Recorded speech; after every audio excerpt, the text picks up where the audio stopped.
I think the most important way to go through law school is to remember that you're not just taking courses, but you're training for the practice of law.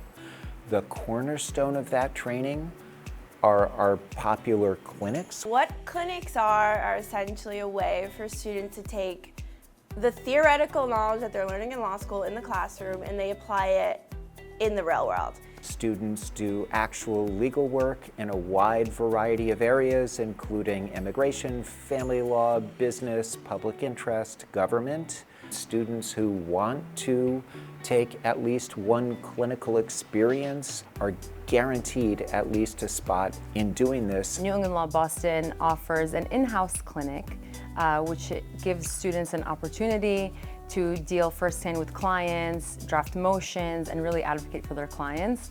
And the school also offers a large variety of out-of-school clinics, which are the ones that I've participated in. I was selected for the district attorney's office, and that's where I participated and received my credits for.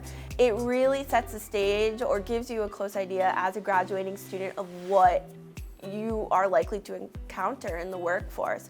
It put me on the path of what I want to do later on after I graduate. So I've participated in a mediation clinic where I actually got certified as a mediator, and then my final semester I'm at the U.S. Attorney's Office, so I couldn't speak more highly of the clinics and the practical experiences that they're afforded to students.